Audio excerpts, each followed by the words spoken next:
Quand un couple, il s'effondre, et ça, je trouve ça hyper important, pourquoi on a l'impression que toute notre vie va s'effondrer ? En tout cas, depuis toutes ces années où je fais du divorce, clairement, c'est vraiment ce que j'ai pu constater. La plus grande difficulté, c'est cette douleur-là. Cette douleur où tu as l'impression que tout s'effondre parce que tu te sépares. Et que ta vie entière est en train de s'écrouler. Et d'ailleurs, je l'ai compris quand moi-même je suis passée par là. Je me souviens de cette sensation, je dis toujours, j'avais l'impression que le sol se dérobait sous mes pieds. Mais vraiment que tu sais, tu peux t'appuyer sur plus rien. Tu as l'impression que tout s'écroule. Et c'est ce qui va d'ailleurs créer la plus grande difficulté au moment de la séparation. Et qui va aussi changer tout notre comportement, en fait. Comme on se sent tellement vulnérable, on a l'impression que tout s'écroule autour de nous, on n'a plus nos capacités de réflexion. On ne peut plus raisonner, tu vois, normalement. Il y a un psychologue qui nous disait, mais en fait, quand on vit une séparation, c'est comme si on a 3 ans d'âge mental. De dire, en fait, on est tellement vulnérable, tellement nous semble tout disparaître autour de nous, qu'on n'a même plus la capacité de bien réfléchir. Et c'est pour ça que c'est essentiel que moi, je prenne ça en considération. Que j'ai conscience de l'état dans lequel on se trouve. Que j'ai conscience que mon client, lui, pour lui, toute sa vie qui s'effondre. Donc il aura peut-être des raisonnements, il aura peut-être des réactions qui ne sont pas rationnelles, mais c'est normal à ce moment-là. C'est normal de mal réagir. C'est normal aussi d'être dans un état un peu particulier, de ne pas toujours agir dans le bon sens, parce qu'on est dans cet état où tout s'écroule. Et ça, c'est vraiment important d'avoir compris ça, d'en avoir conscience, et même de le normaliser, de pouvoir dire à mes clients, vous faites n'importe quoi en ce moment, c'est normal. Ok, y a tout qui s'effondre, vous allez faire de la merde pendant quelques temps, il n'y a pas de souci, j'ai bien compris, mais je suis là et on va avancer ensemble. Et cette phase-là, elle est compréhensible. Ça déculpabilise aussi. Oui, ça déculpabilise. Et tu disais qu'on a le cerveau, enfin la capacité de réflexion d'un enfant de 3 ans. Quand on se sépare, c'est quoi ? C'est parce qu'on est triste ? C'est que... Pourquoi ? Qu'est-ce qui fait qu'on... En fait, il faut prendre conscience qu'une séparation, c'est un traumatisme. Donc, on a notre cerveau qui est atteint, comme dans un traumatisme, du même niveau qu'une agression physique, qu'un deuil. C'est vraiment la violence d'une séparation. Même un psychologue m'expliquait que c'est plus violent qu'un deuil, en fait. Donc, votre cerveau vit un état de choc, un traumatisme extrêmement important. Et notre cerveau, c'est les neurosciences qui nous le disent, il est bien fait, quand il vit un choc et un traumatisme, il se met en mode de sécurité. Donc il va aller sur l'essentiel, il faut aussi rester vivant. Et à partir de là, il y a certaines capacités de réflexion qui sont mises de côté, parce qu'il faut survivre en fait. Donc moi j'ai vu des personnes très rationnelles, très très intelligentes, dans ces moments de séparation, faire n'importe quoi. Et c'est normal. C'est pas qu'elles sont moins bien que d'autres, c'est juste que leur cerveau se met en mode de protection. Et donc il y a cette phase-là qui est complètement normale. Et d'ailleurs, c'est dans ces phases-là où je dis toujours, on ne va pas prendre de décision maintenant. Parce que forcément, les décisions ne seront pas forcément les bonnes. Oui. Il faut déjà laisser le temps au cerveau d'amortir le choc.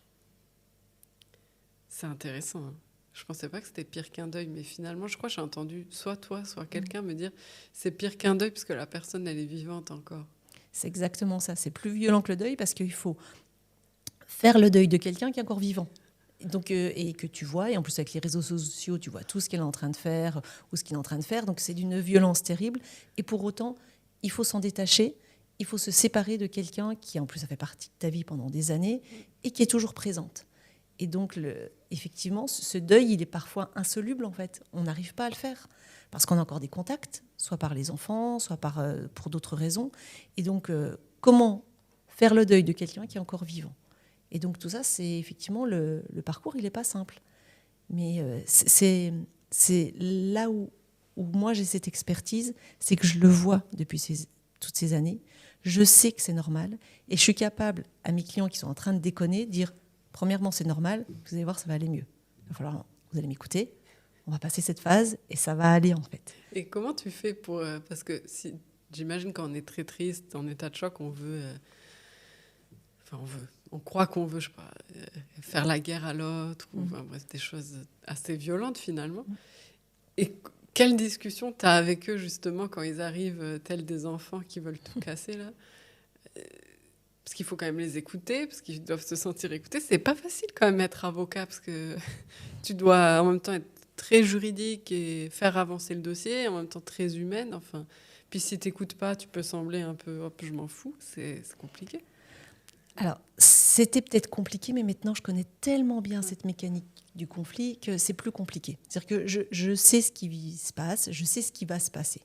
Et notamment quand tu dis qu'il y a effectivement cet enfant qui arrive dans le bureau, parce qu'effectivement, c'est comme un enfant avec donc sa tristesse, mais aussi beaucoup de colère. Sa première réaction, ça va être effectivement de rentrer en guerre. Pourquoi ? Parce qu'en fait, quand on souffre, quand on ne va pas bien, il nous faut une cause extérieure, il nous faut un combat à mener pour avoir le sentiment de moins souffrir, en fait. C'est pour ça qu'on rentre dans le conflit. C'est parce qu'on souffre tellement que pour essayer de moins souffrir, en fait, je vais mener une guerre. Et quelque part, tout devient légitime. Je souffre tellement, ce combat, puis en plus, j'ai l'impression de un peu moins souffrir quand je mène le combat. Et c'est là le piège du divorce. C'est qu'on peut vite, s'il n'y a pas un avocat qui dit « je sais ce qui est en train de se passer, je vois votre souffrance » et vous utilisez votre souffrance pour mener un combat qui vous semble juste en plus, là, on est parti pour 10 ans de procédure avec un coût qui va être très très important. Donc je suis avocat, j'aime mon métier, mais j'ai décidé de le faire autrement en disant non, on ne va pas partir dans ces 10 ans. Pourtant, tu gagnerais plus, toi. Ah, je gagnerais effectivement beaucoup plus. Par contre, je ne pourrais pas me regarder dans un miroir.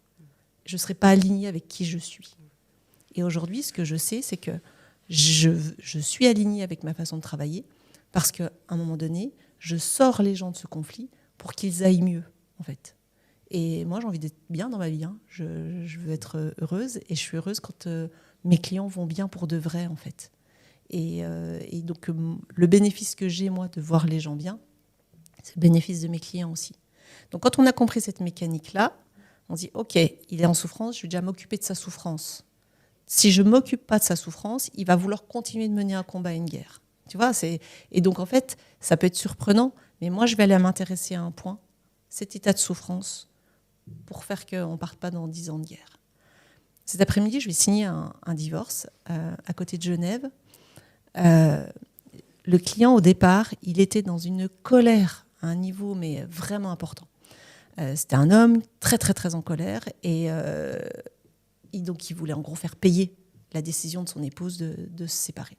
Donc je ne suis pas allée en disant, écoutez, elle a le droit de partir, c'est normal, etc. Tu vois, je l'aurais bloqué complètement. On a vraiment pris un temps pour qu'il puisse dire à quel point il souffrait.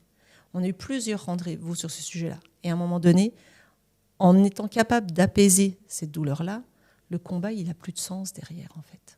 Tu vois ? Donc tu l'as écouté ?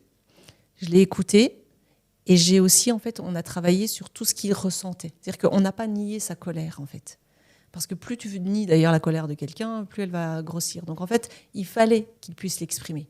Il fallait qu'il puisse mettre des mots dessus. Je l'ai aussi, moi je suis en lien avec plusieurs psychologues, certains dont j'ai confiance, donc je lui ai demandé de faire ce travail-là parallèlement. Je dis, ça ne sert à rien qu'on parle du fond du dossier tant qu'on est dans cet état-là. Ou alors ça va vous coûter très cher en procédure, ça va durer encore beaucoup plus longtemps. Donc on prend ce temps-là, on prend ce temps de travailler sur ce qui est souffrant. Et puis après, on va construire la séparation plus intelligemment. Et finalement, combien de temps ça a duré la procédure ? Il est venu en mars 2025 et on signe, tu vois, cet après-midi. Par rapport au niveau du dossier... 6 mois, ouais. Non, 10 mois, ouais. Non, 9 mois. 9 mois.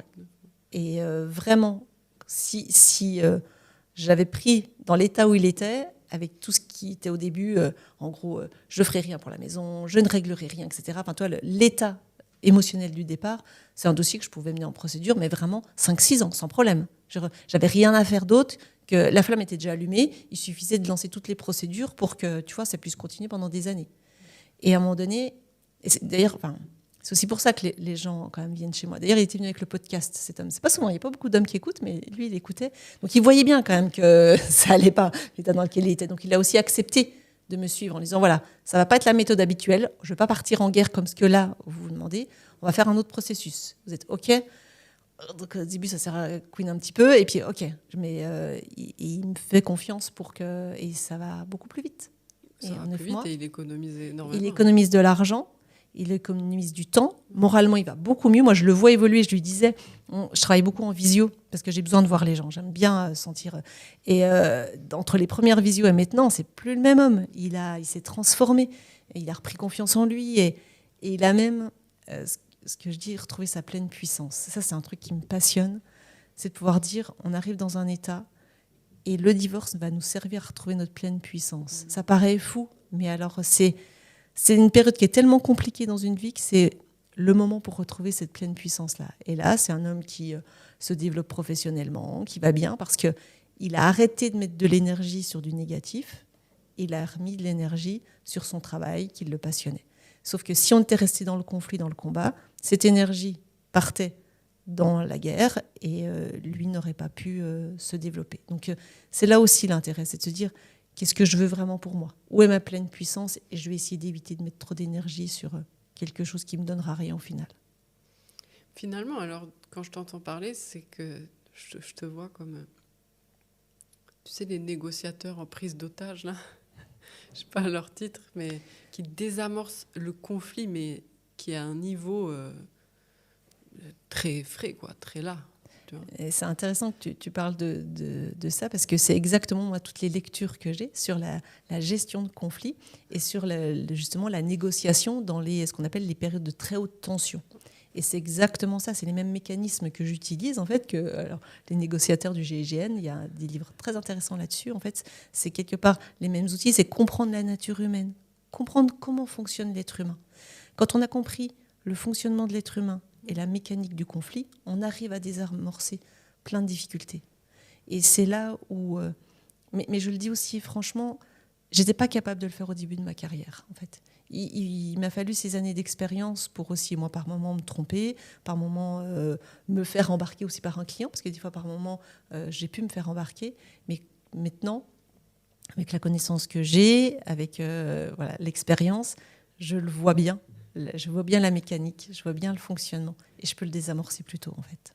Et est-ce que c'est toujours pareil, tu sais, les étapes un peu... Moi, je pense en système, tu vois, mais... Pour moi, un business, c'est toujours les mêmes étapes. Mais vraiment tout le temps. Bon, toi, tu travailles avec l'humain directement. Est-ce que c'est toujours les mêmes étapes aussi ? J'ai envie de dire, est-ce que c'est toujours les mêmes étapes ? C'est pratiquement toujours les mêmes. Après, elles vont varier un peu parce que l'être humain est multiple et certains vont comprendre plus vite, d'autres moins vite, d'autres... Voilà. Mais les étapes, c'est toujours les mêmes, effectivement. Et on le retrouve... Et d'ailleurs aussi, que ce soit chez les hommes ou les femmes, parce que par moments, on peut avoir la croyance que ce soit genré les réactions. Et en fait, pour le coup, au moment d'une séparation, on retrouve quand même la mécanique qui est la même et les étapes qui sont les mêmes, que ce soit chez les hommes ou chez les femmes. Tu vois, souvent, on pense que c'est différent. Ouais. Il peut y avoir des réactions peut-être plus dures, en tout cas chez les hommes. En tout cas, moi, ce qui est difficile pour un homme, c'est quand il perd le contrôle. Il peut effectivement, à ce moment-là, devenir beaucoup, beaucoup plus dur qu'une femme. En tout cas, la phase dure plus longtemps.